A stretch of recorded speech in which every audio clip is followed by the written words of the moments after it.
before.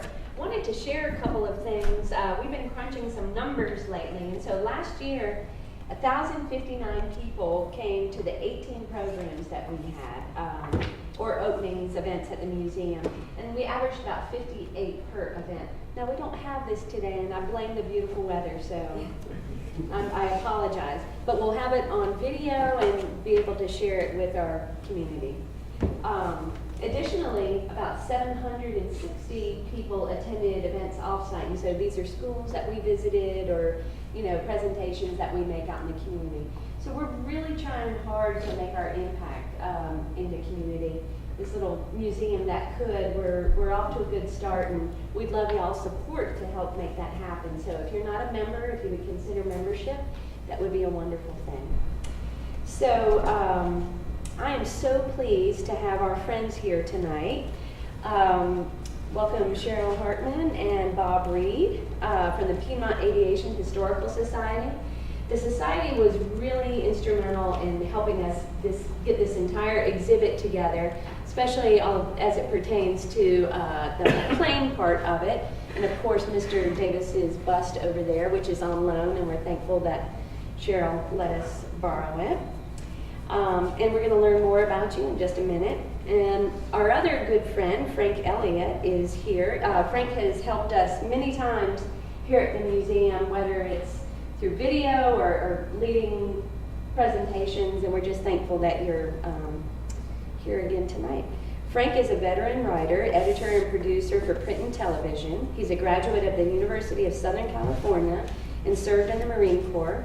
He's the co-author of The People's Prescription for What Really Ails America's Healthcare System. I'm curious about that. And also the author of Piedmont, the Flight of the Pacemaker, which we use a lot as a resource for this. His current projects include a book on Winston-Salem's technology transformation and The Road to the Future, a new documentary to be released in 2016. 2017 now. 2017, huh? So Frank works for the city of Winston-Salem as the Deputy Director of Marketing and Communications, and also serves as the department's creative director, writer, and producer. So in addition to the Piedmont Aviation Historical Society and the Tom Davis Fund, we're so thankful for your sponsorship of this exhibit, as well as to North State Aviation that sponsored all the exhibit-related programs that we're doing. So thank y'all for being here tonight. Thank you. Well, I feel like I'm really preaching to the choir here. And I'm not sure that I'm going to say anything that most people here don't know, because they do the man, and I did. When I say the man, I'm referring to Tom Davis, of course. Can you hear me in the back? Is this Michael? Is it working? I don't know. Is this working? I turned it on, yeah. But I could talk loud. I don't have a problem with that. It's not a big room. Catherine said I could talk about anything I wanted to, and I decided with what I've been reading in the business pages lately that what I wanted to talk about was Piedmont's corporate culture, because I think it really was the key to its success, and it's a much needed balm to what we see with a lot of corporations today, frankly, as far as I'm concerned. And that corporate culture was a direct reflection of Tom Davis. Piedmont Airlines, they started in 1948. February 20th was their first flight. Their first month, they flew 118 passengers. They had 3 DC-3s. They had 248 employees, and they experienced spectacular growth, even from the start.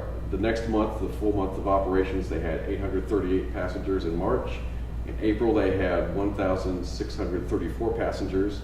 They ended up for all of 1948 carrying 39,000. First came to work for the company in 1950, in May of 1950, and I had gone up to Cincinnati. One of the first things I did, Cincinnati to Hamilton Tailors to get my uniform tailored, and I had my new uniform on. Our uniforms were very military back then. They were the pilot's uniforms, the flight attendant's uniforms, and all the agent's uniforms were all the same. They varied by the stripes on the sleeves or the emblem on the cap or the wings on the uniform. We didn't have the wings, we didn't have stripes, and we had just a plain emblem on our cap. But the agents had told me when I started working, they said one of these days, one of the flights is going to come in. And we only had, I think, 6 airplanes when I started. And with 320 employees, all of the pilots that we had were probably, well, I think probably a third of them, of the employees were pilots, maybe 100, maybe less. But anyway, being a little company and few employees, you got to know most everybody, especially the pilots, because they would come through the stations flying their airplanes. And they told me, they said, one of these days you're going to look at the airplane. Of course, we stood on the ramp, and as the airplane came in, we marshaled them in, as we called it, and motioned them so they could get parked and so forth. And then the first thing we had to do was to put the chocks under the wheels to keep it from moving.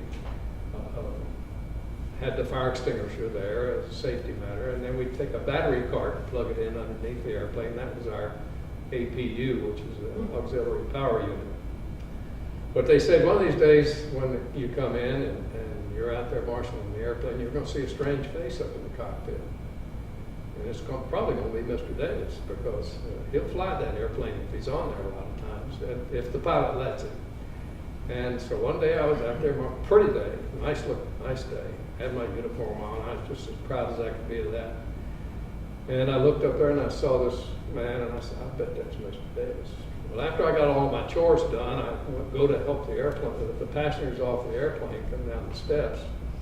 And he comes down the steps, and the first thing he does, comes over to me and sticks out his hand, and he said, hey, how are you this morning? I'm Tom Davis. I said, well, Mr. Davis, I'm glad to meet you. I'm Bob Reed.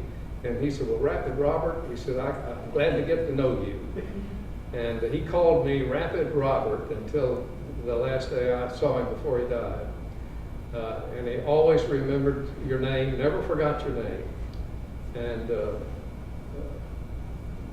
when he would come into a station back in those days, he knew everybody. Before he got there, I never had met him before, but he'd go up, and if he didn't kind of put 2 and 2 together who he might be, that he'd introduce himself. But he knew every agent's name in that station, no matter where he went. So, like you say, he was very, very frugal when it came to supplies, and we became very frugal with supplies too. You didn't waste paper. If you tear the paper off of the teletype machine with messages on it, you kept those pieces of paper in a stack and turned them over, and you used them for note paper. And if your pencil broke and you didn't have a pencil sharpener handy, and you'd find another one around somewhere or borrow one. And it got to the point where if we ran out of pencils, we'd go over to American Airlines, because they were the big guys, and we'd say, hey, can we borrow a pencil from you? And they would say, I hope one of these days you all make enough money so you can buy your own pencils. But Mr. Davis, like Frank said, Mr. Davis was very much customer-oriented, very much people-oriented. And also, he didn't tell you what to do. He told you what he'd like for you to do and what he expected you to do. And that was it. And you did your job, and he didn't look over your shoulder while you did it. After I came to Winston-Salem, and ultimately promoted to Director of Cargo Service, I would get complaints from customers. They would come to me if they had a cargo complaint, or they would come to him. And if they came to him, he'd send the complaint back to me and ask me to write a letter for him.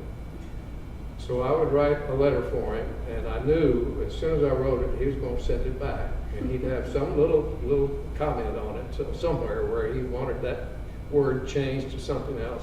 But he never approved it the first time. He always had some little comment, but never criticized you for your writing or anything else. And I'd make all those changes, send it back to him, and he would have to sign the letter and send it on out. But he was very thorough with what he did, very much a people person. And everybody loved him, and he loved everybody. And he believed, a lot of companies didn't allow nepotism. and that is employees working for the same company. He encouraged nepotism with the company because he considered Piedmont as being a family. Now you couldn't, if you were a brother and sister, your brother could not supervise sister, or a husband couldn't supervise wife, but they could work in separate departments. So we did have a lot of families working for the company. In fact, my youngest son came to work for Piedmont, and he stayed for until the merger took place, and he's now very successful in the aviation industry. But he was quite a unique person. Like I said, we loved him like a father. He was a second father to most of us, and we miss him today. Absolutely. Well, I had 30 or 31 years with the company. I was very fortunate in that I was Mr. Davis's executive assistant, and I worked with him up until he retired, and then I helped him with his work. After he was not able to come to the office, I'd go by the house and pick up his work and take it home, and I would do it for him. But Mr. Davis always showed his appreciation and kindness to his employees. And as a result, the employees couldn't do enough for him or the company. And they were willing, and they did it proudly. And I think that was one of the biggest inspirations of making Piedmont the airline that it was, is Tom Davis. He was a kind and fair person. He was full of integrity, and he just instilled self-esteem in everybody, and they felt like their work was meaningful, and what they did was appreciated. I know he was a leader in the community. Everybody respected him, and I can't think of anybody that did not like Tom Davis or had anything unkind to say about him. And I was just very honored to have that privilege of working with him and for the company. Talk about the turtle story. That he always used that in every speech he had. We've got a video of him making a speech at the Newcomen Society years ago, and he kind of outlined the history of the company. A very good video, and he tells that story in there. But he was just the type of person that you wanted to work for him. You wanted to do anything that you could to help the company. And I remember when I was still in Roanoke, we had a new terminal building that was being built.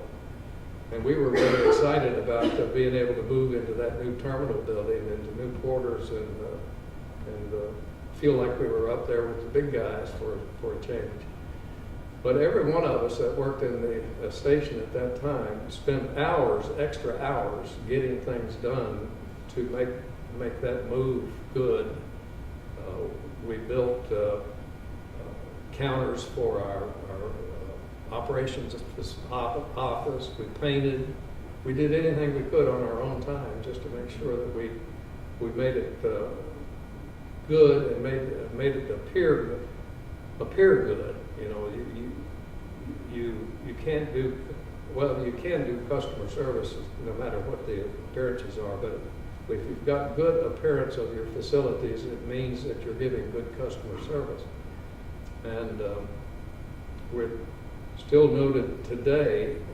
I hear comments from people that they find out I was with Piedmont, and they say, "Oh, I used to ride Piedmont all the time," and they had the best customer service. And we hear comments today from people, that flight attendants that are still with American now, and they have customers that say to them, "I bet you were with Piedmont, weren't you?" Because There's a difference. There's a difference.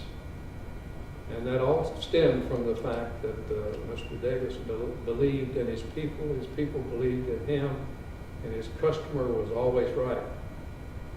And we did a lot of things for the customer that other airlines weren't doing. If it meant giving him another ticket, free ticket, we'd do that.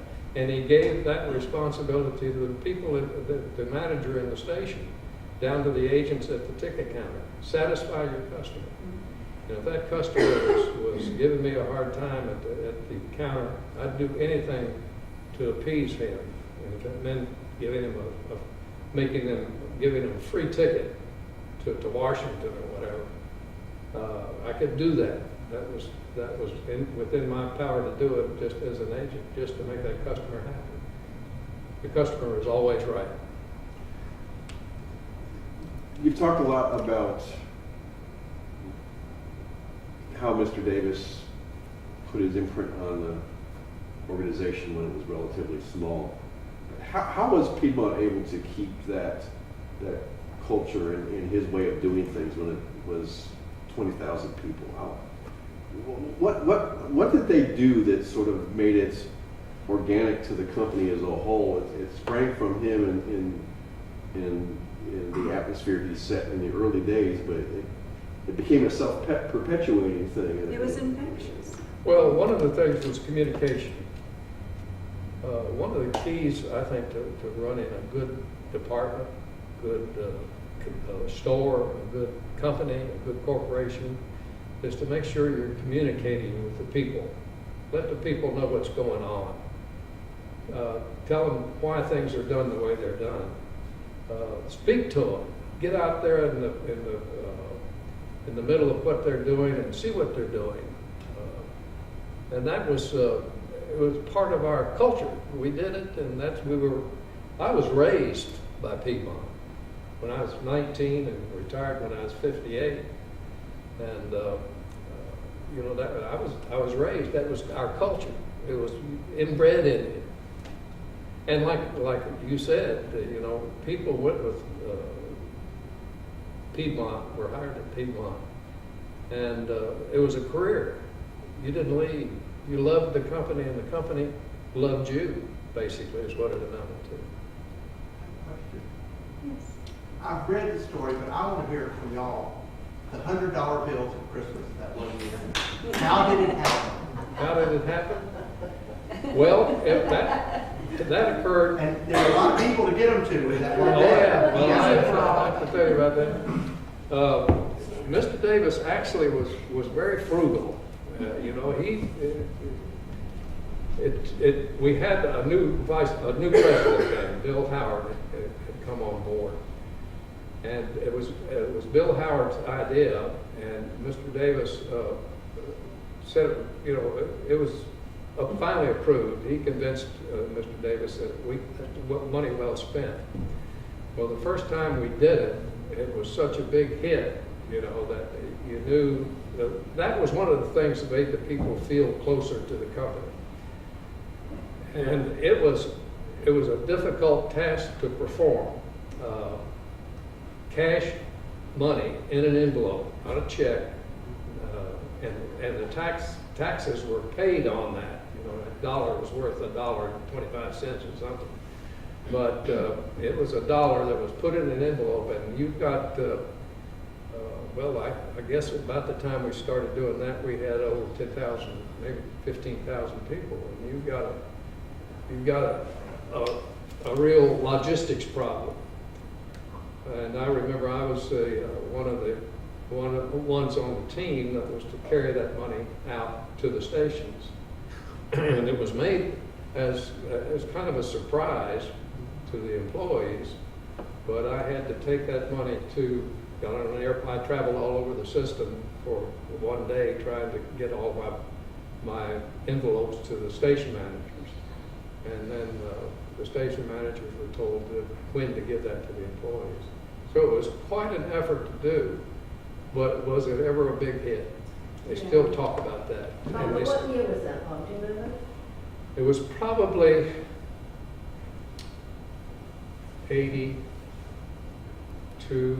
On $100 bill in your paycheck. Yeah. That's huge. Was it $1 or $100? It was $100. $100 $100 bill. Yeah. And another thing we did, and this was, all of this customer service had been we grew with that customer service concept.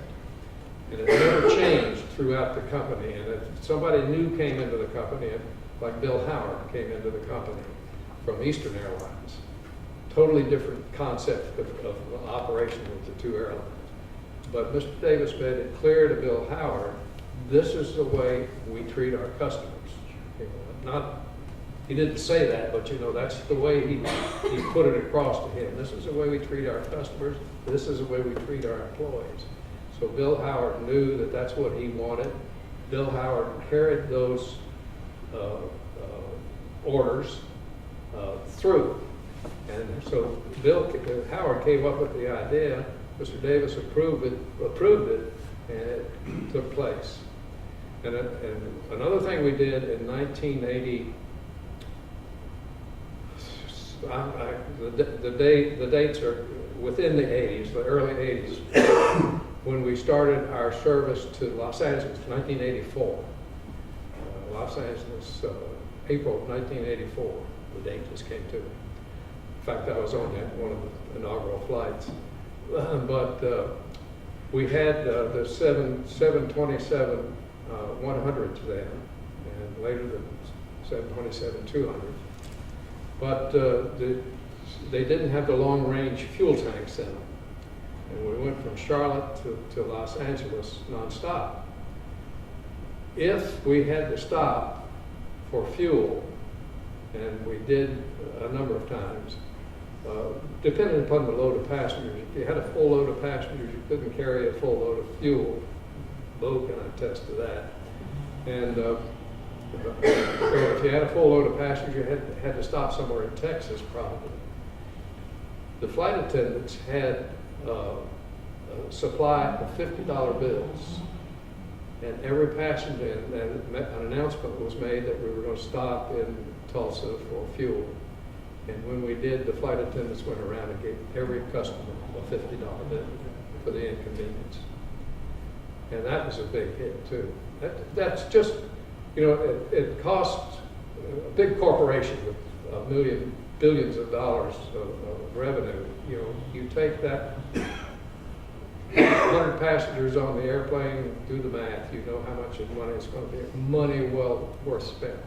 Well, every customer came back because they knew that was good customer service. No other airline did that. But that was just some of the customer service things that we all learned at an early time in the company from Mr. Davis, because he believed the customer was our boss. They were paying our salaries. Frank Elliott just pointed out from the book that those Christmas bonus, the $100 bill started in 1981. So Yeah, you were, I figured it was sometime in 80. Thank you. Yeah. May I mention something that I remember so vividly was when people introduced full can of Coke. Oh, yeah. And then I would, you know, so people, full can of Coke rather than.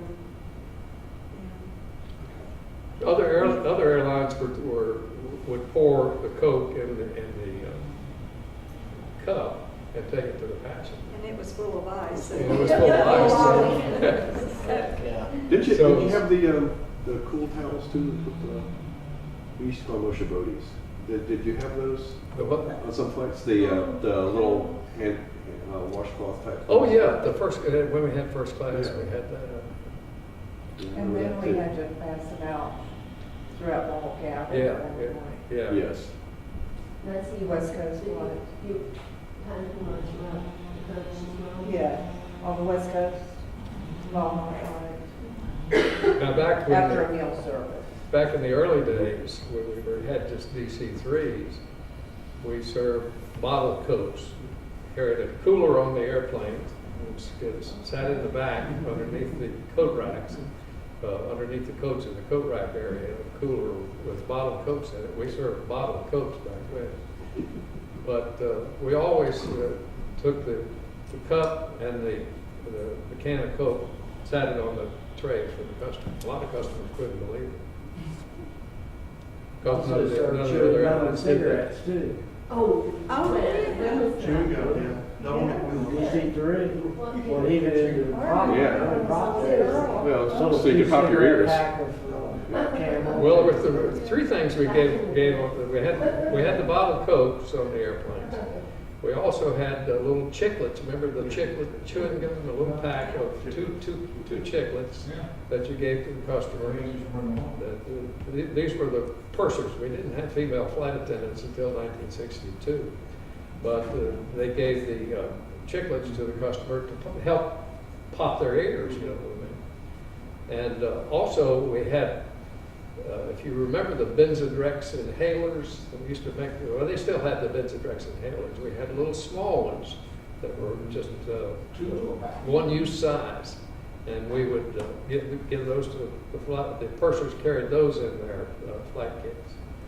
Plus, another thing that we gave the customer back then was a pack of Winston cigarettes, four cigarettes in a pack. Did you get that out as a war surplus? They used to put those in our C-rats when I was in the service. Oh, is that right? Yeah. Can I tell another story just to show Mr. Davison's fastidiousness about customer service? I remember one time he was on an airplane, and he couldn't open the peanuts. It wasn't obvious, you know, how to tear it. So he called Pete Van Duzer, who was in charge of catering, over the outlets, and put him on the spot and said, okay, show me, how is a customer supposed to open this? And he fixed it. Van Duzer fixed it. So, Mr. Davis loved his peanuts. But that was attention to detail. it was attention to detail. right, but Absolutely. And, you know, I suppose he could have done it in another way, but the way he did it made the catering department pay a lot of attention. Oh, yes. Because he's seen other passengers struggle with it too. And I've actually seen some, I've struggled with it in other places. Enjoyed talking with you. Very much. Good to see you again. Thank you. One little story I need to tell you about Tom Davis. When he was getting the airline started in 1947, he learned that Colonial Airlines had a DC-3 for sale, and in New York. And so he got Bud Gilley, who was a chief pilot then, and said, well, let's go up to New York and check it out, and if it's good, we'll fly back. So they flew up to New York, and Colonial Airlines, sure enough, had the airplane for sale, but they also had another one for sale. And both of them were at a good price. And it was just Tom and Bud. And Tom was a pilot. Tom was a good pilot, excellent pilot. He had a little bit of instruction in a DC-3. I think Zeke Saunders had given him maybe an hour worth of instruction. Back then, the things were a little bit more flexible than they are today as far as the authorities are concerned. So Tom decided he'd buy both of those airplanes. Bud would fly one, and he would fly the other one, solo. And they left New York and got as far as Richmond, and they had to spend the night in Richmond. And then the next day, Tom flying one of the airplanes, and Bud flying the other one, flew in formation back to Winston-Salem. And that was quite a feat for a man to fly that DC-3 with very little instruction. But Tom was the type of individual that came to flying that when he sat in the seat of the airplane, he became part of the airplane. And I think Bo can relate to that. There are a lot of people that are like that. You become part of that machine. And that's the way he was. He actually, for every airplane that we purchased, he would fly that airplane, make sure that he would. And he also, another thing unique about him, we talk about being a very people-oriented person. Every video that we've got, every speech we've got in writing, he always gave credit to the people for the success of the company. We've got one video in the archives that it was when we received one of our 737s. It was the 100th. It was the 100th 737 when we bought it. And Boeing had a little ceremony out in Seattle for him, and they interviewed him, and it's on video. And they talked about the success of the company, and he said, "It's not me, it's the people that made this company successful." Always gave credit to the people. You don't find much of that in this day and age of CEOs, officers of the company being given the credit. They're taking all the credit. We were very blessed to have worked. Absolutely. Very fortunate. Unfortunately, there's not many of us left that were there back in the early days. Most of the pilots I knew then have passed away. There's only one that two. Leon Fox is still living in Wilmington. He's 94, I believe. And Sam Parnell was one of the pilots back in my day, and he's still living. He's 93. We have a luncheon once a month at Hills Barbecue, and he comes to Hills, drives his car out there. But I was young. I grew up with, like I said, I grew up with the airline. I was 19 and grew up with it. But the guys back then were all those that came from World War II, so they were 4, 5, 6 years older than me. So most of those have passed on now. So it's not many of us left that were here back in those early days. The gentleman that just left, he said he had another appointment. His father was a captain. He's 94 now, but he's in a home. Yeah. And he was very fond of Who's that? I knew you were going to ask me that. Last name is Foltz. Folks. Oh, Herb Foltz. Yes. Yeah. Oh, yeah. Thank you. Oh, sure. Anyone else want to contribute to the discussion, or should we Any questions? put a period on it? I'm a little curious about the marketing of the company. I spent some time on the Historical Society's website the other day looking at all the commercials and was really impressed. They weren't schlocky at all, or they were very serious and humble as well. Did y'all have a team in Winston-Salem doing that, or was that like a national? Well, we had the first advertising agency we had was Liller, Neal, Battle, and Lindsay in Atlanta. And they were our ad agency until I believe it was 73 or 75, and that's when McKinney Silver Rocket in Raleigh took over, and they were quite a creative company. They speaking of the advertising, one thing I meant to mention, you talked about McLean Stevenson. McLean Stevenson went on to become our spokesperson, and he's in many of our commercials. And the commercials were really super commercials. All of our ads, the print ads, everything were just great. I remember when we went into Dayton, started our service into Dayton, one of the big ads we had was it had to do with the Wright brothers, and I tried to remember, it's part of the aging process, but I tried to remember what it said, but we're paying back the Wright brothers or something by coming. The Wright brothers came to North Carolina and started aviation, and now we're coming to Dayton to start with customer service or something like that. It was great thought process they put into all of our commercials. They were really super. And if you go to the website, it's jetpiedmont.com. There are, I think, 26 of those commercials available on that. One that impressed me the most was a gentleman, and I don't know if he was a spokesperson or, management of the company.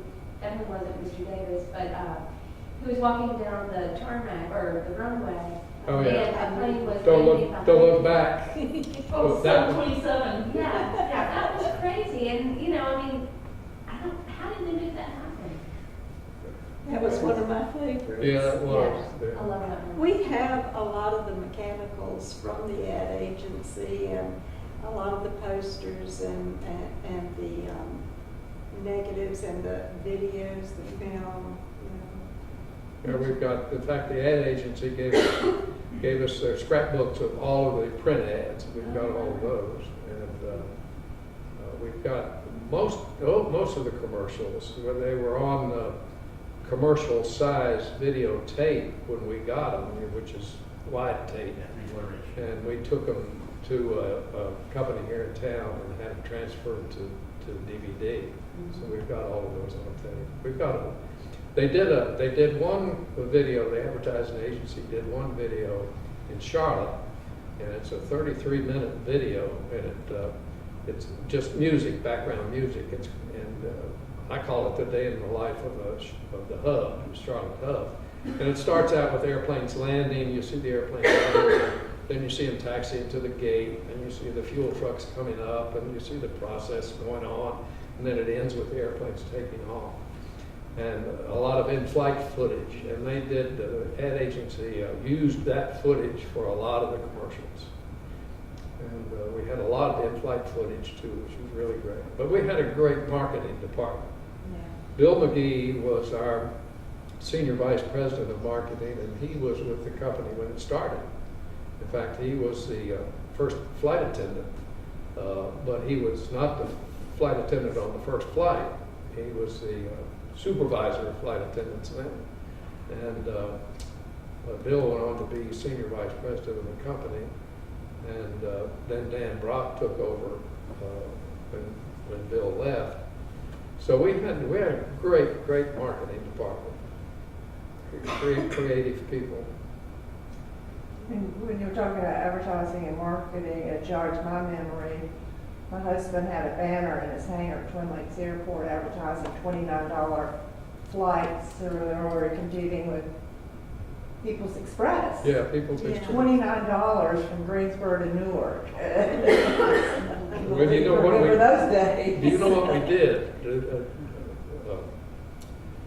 When People Express started their Newark to Greensboro service, and which was in direct competition with us, we positioned employees at their gate in just nondescript clothing, and our employee would count the number of people getting on their airplane, and then we get all those statistics back in Winston-Salem, and then we'd analyze what kind of business they're doing, and then we'd compete with them.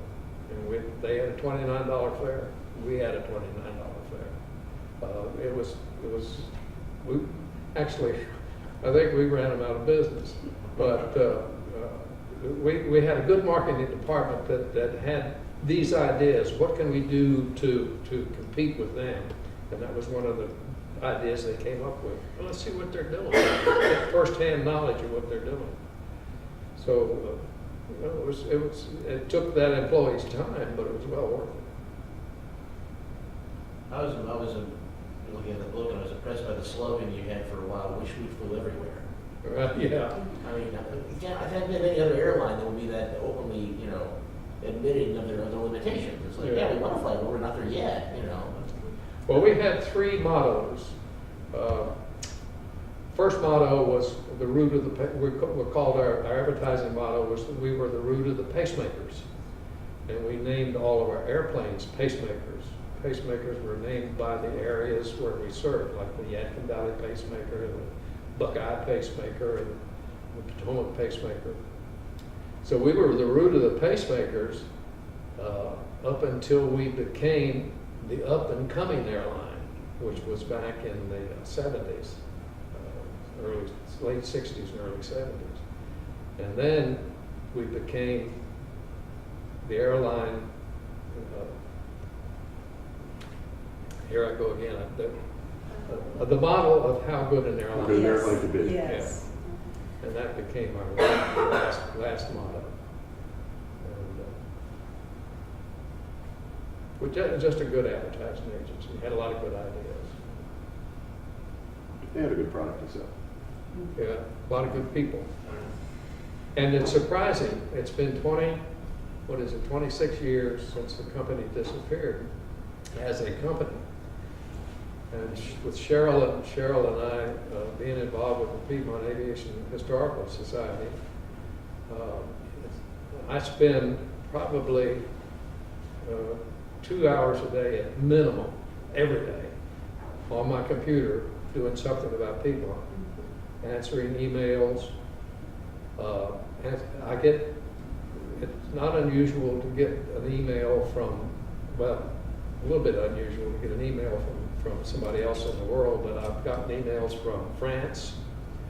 I got an email from somebody in Holland just within the past year, wanted some information on the Fokker aircraft that we operated. But I get emails every day having to do with Piedmont. And people remember Piedmont. There's even the children of people that flew Piedmont. Somebody will see I've got an emblem I wear every day, 24 hours a day. It's a Piedmont bird. And they'll see that and they'll say, "Oh, you were with Piedmont." I said, "Yeah, I was with Piedmont." I said, "Well, I remember my daddy telling me about the flights he always took on Piedmont." So it's surprising how much the image is still out there in their memory of Piedmont. My phone number for the Historical Society is on the webpage, and old Piedmont people or passengers love to call and just talk and talk and talk about Piedmont days and their experiences, and it takes time, you know. I try to, if they're asking for a lot of research information, I ship them over to Bob, because he knows it. If he doesn't know it, he knows where to find it. Well, my memory's not as good as it used to be. I ain't as young as I used to be. But I do have a couple of good sources of the information available to me. We had our company newsletter was called Piedmonitor, and it was published sometimes monthly, sometimes quarterly. It all depended on how much money we were making as a company. And I remember he used to. Tom complained when we went from newspaper type paper to the slick paper because it cost so much. Yeah. But anyway, we have all those in bound volumes, and they go from 1940, when it was just a company memo that went out to the employees, to a regular newsletter that became the Piedmonitor in 1951. So I have all of those in bound volumes, and that's a great source of information and history for the company. Plus our book is, that's got a super history in picture as well as in writing. Well, those Piedmonitors are now on the web, Yeah. digital copies of them. That was a job. Huh? That was a job. Yeah. 384 copies digitized On the web. on the web. What is that, North Carolina? It's the It's digital for sight. no, not digital for sight. It's the North Carolina Digital Library. Or something. You can Google it, you'll find it. Yeah. The University of North Carolina did it. Yeah, if you don't find it, call or send me an email and we'll get it for you. I'm like Bob, I can't remember. I've got it on my computer, but all I have to do is punch a button. It's in favorite places, you know. You're not even associated with the company. I know. Yeah, I had distant relatives who worked for Piedmont. Oh, good. An uncle who worked for Fairchild, who was friends with a lot of Piedmont folks. Yeah. So, out there. Yeah, we've got 300, like I said, 384 issues of that are digitized. It's a great source of history.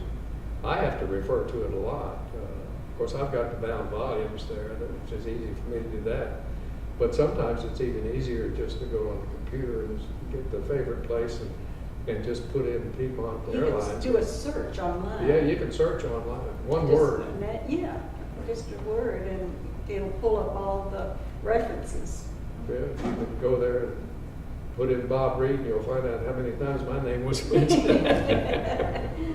Yeah. And, or any other Reed for that matter, or any other Bob, you know. But it's a great source of information. Well, I have a confession. I never worked for Piedmont. I started my career in the airline business on April 23rd, 1990, just after the merger. And all I ever heard was, well, back in the old days, Yeah. I'm still there, So with, many mergers later. with Now American? But I remember when I first started, I worked in the rest center over on Hinshaw Boulevard. Uh-huh. And of course, well, back then it was a CRO, which we always say it's in the CBS building because that's what's there now, it's a CBS. But I remember my first supervisor, she came from Syracuse, and I remember, of course, I worked at night, and I would get phone calls, and at the end of the phone call, I can't tell you the number of times that people would say to me, you know, I can tell you're a Piedmont person. and I mean, I would just say, yes, I am, and thank you, because I never was 100% sure whether it was just because I was from Winston-Salem and they could tell it You in my probably voice. had good customer Well, service skills. Well, we're going to go with that. And so my supervisor, again from Syracuse, she said to me when she was monitoring my calls one day, she said, I've heard people say that to you many times and you never correct them. I said, I just don't feel like I need to correct them. I take it as a compliment every time they say that, so I never felt like I needed to correct them for saying that. Was you a supervisor with Empire Airlines? Yeah, Yeah. so. Still there though. We had, we merged with Empire Airlines, and I can't remember what the date was, right? Late 80s, mid 80s. But anyway, they had 1,000 employees, and we merged with them. All 1,000 of them came to work for Piedmont. That's one of the promises we gave. When I met with the employees in Utica, I was there in Utica, I went to Syracuse and went someplace else up there. But anyway, one of the first things I got were all of the supervisors be supervisors with Piedmont. And I said, well, we can't promise you that, but you will be an employee of Piedmont. We kept them all. How hard was it to bring them around to the Piedmont way of doing things? Or was it hard? It wasn't hard. They got it by osmosis. And you know, as Ed Kolodny said famously, he was going to replace the Southern hospitality with Yankee efficiency. That was a wrong thing to say, but that didn't sit well with the employees. But those people did come over to the Piedmont way. It didn't take long. You just you worked around the Piedmont people, and you couldn't help but to unless you were some strange type of individual, couldn't help but to adopt their way of doing business. It was you knew in your heart it was the right way to do it. You know, you wanted everybody to treat. You wanted to treat everybody like you wanted to be treated. That was the way to do business. Well, thank you. Thank you. Thank you Thank all you. so much. Thank you for writing. This is wonderful. I have little parting gifts for you. One of our exhibit posters, and I gave y'all a framed one for the office, but these are for your homes or maybe your grandkids. Oh, wonderful. And a couple other little goodies in there. There you are. Thank you. Thank you. Thank you. Well, thank you for Thank- asking us, Catherine. Oh, Appreciate that. we couldn't finish this exhibit without y'all. Well, like I say, I'm not as young as I used to be, and I used to say my mouth got in motion before my brain got in gear. Now neither one of them get in gear.